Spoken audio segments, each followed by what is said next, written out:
Hello and Grand Rising. Happy not Sunday. This was supposed to come out originally on Sunday. I actually had a different video planned, but for some reason, I just couldn't. That's part of the Ascension symptoms, which is basically why I decided to do this video instead of the original video I had planned.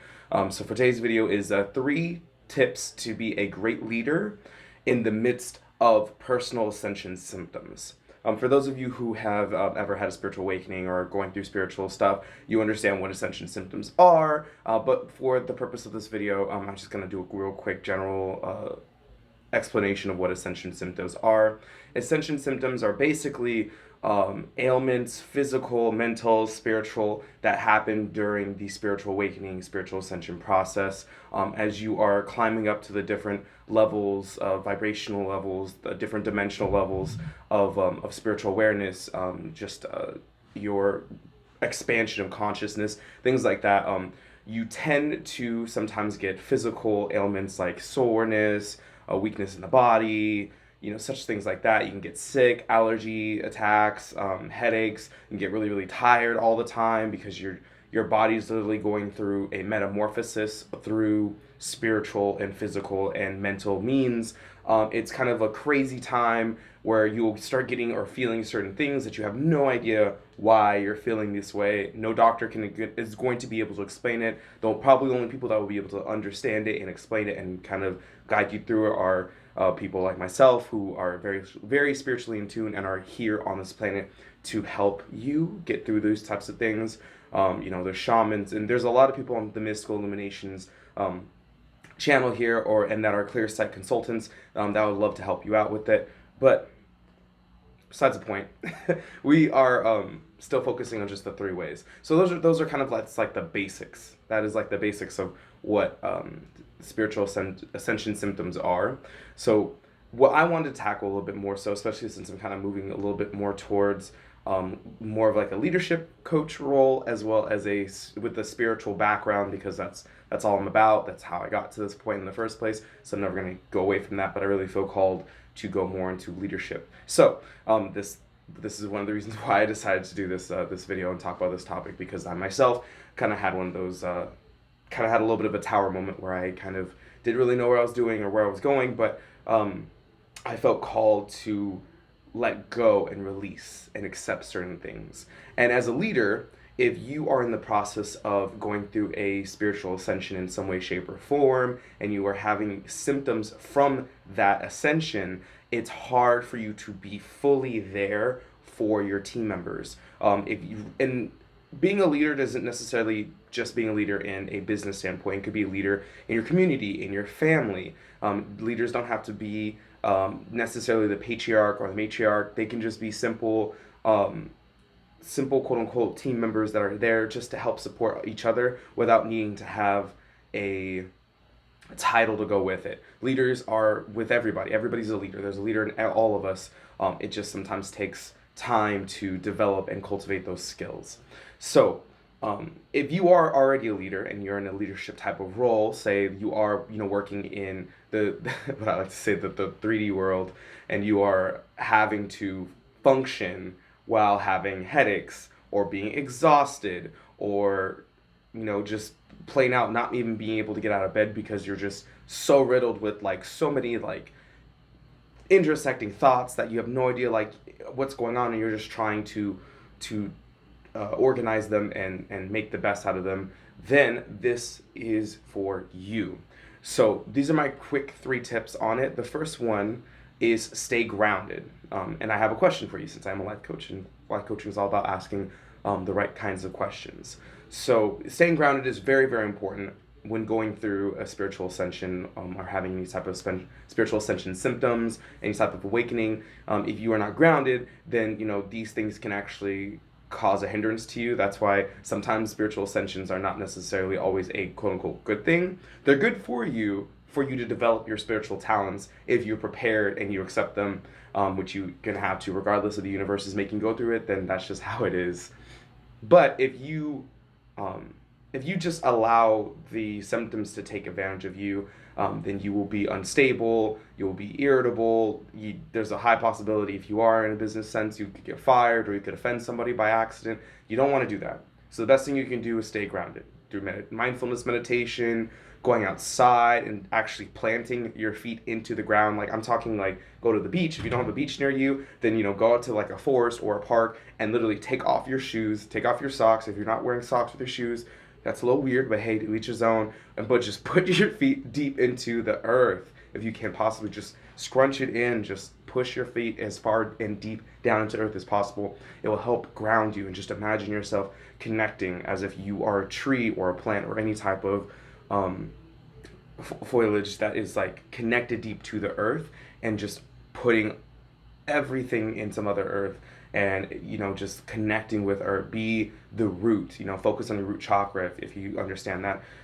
Try to focus that energy. Try to create a kind of a balance between that, so that way you can help yourself be grounded.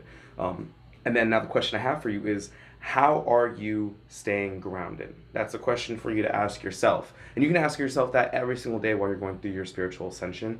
It should help you, hopefully. Source, let's help us out.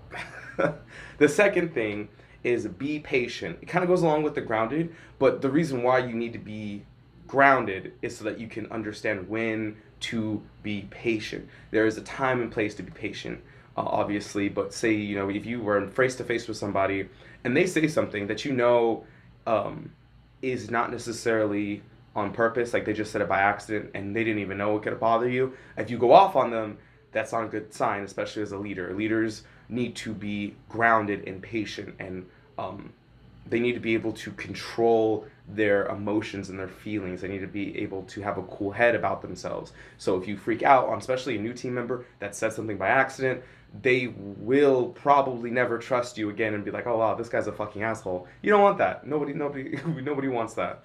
So be patient. Be patient with yourself. Be patient with other people. There's a time and place, like I said before, to be patient, and there's even a time and place where you don't have to be patient. If you maybe are having a rough day, say, today's Monday when I'm recording this, I'll probably be up tomorrow, and you are able to, discuss this with the other person, or just, calm yourself down, and you still have in the back of your head, go to the gym. Find a safe outlet for you not to be patient at. Be crazy in a safe way, but make sure you're patient when you need to be, when you are in a place of helping others. So my question for that is, how are you being patient, or how are you staying patient in your symptoms, in your ascension symptoms? The last thing that I have for you is keep your eyes on the prize. So so dumb. It's such a silly thing, but it's these simple quotes that really are so powerful, that really nail and drive the message across. Is why are you even in this leadership role in the first place? If it was given to you and you accepted it, then there must have been a reason why. If you wanted this so badly, then you definitely have a reason why you wanted this role as a leader. Maybe you wanted to do better in other people's lives. Maybe you saw someone who was a really good leader and you looked up to them, and a couple years later, now they left, you're taking over their position. Now you want to become, if not as good, a better leader than the previous one. Sorry, Gim is still acting up a little bit. So, why is it that you did it? And that's the question I have for you. Why did you want to become a leader in this specific area in the first place? And remember that. So, first things first, try to get as grounded as possible. Then be patient throughout the whole entire situation, because you're going to be irritable. Doesn't matter. You can, I swear, if you talk to anybody and they've ever had an ascension or have ever had an awakening, if they say they've never had ascension symptoms and have never been irritable, they're lying out their ass, because everybody I know that has had ascension symptoms, whether they be spiritual, mental, physical, it's irritable. It's very, very irritable, especially with my psychics out there.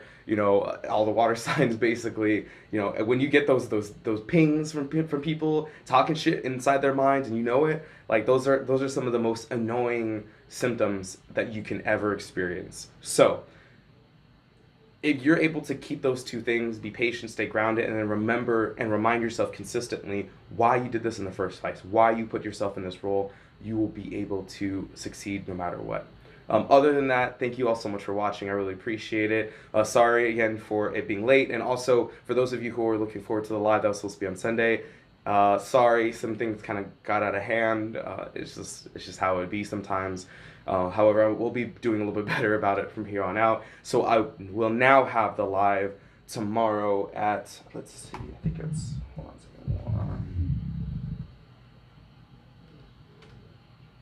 Hold on, sorry. Get out of here. Stop. It will be tomorrow, or when this video comes up, it'll be today, the 29th of June at 2 p.m. Pacific Daylight Time, PDT. I will have more information in the description below about it. I'm just going to be answering like questions from people. Depending on how busy it gets, I might have to do super chat, and if I do super chat, it can be a donation of any type of any money, and I'm just gonna see it, and then we'll kind of do like a miniature quick life coaching session where I'm going to be basically asked back and forthing questions with you about that specific topic. If I don't have a lot of people and it's just a couple people, I'll just be helping out for free. I'd prefer that. We'll see how busy it gets. I might be on for maybe an hour. We'll see how many questions I get. But this is really an opportunity for you and I to get to know each other. I really want to know who's watching my videos, how much they're enjoying them, and what I can do to give back to you, because that's what it's all about when it comes down to like everything. If you're not giving back to people, then how are you even really living? But that's just how I feel. Thank you all so much for watching, and once again, have a wonderful rest of your week, and I'll see you at the live later tonight, or this afternoon, I should say. Bye.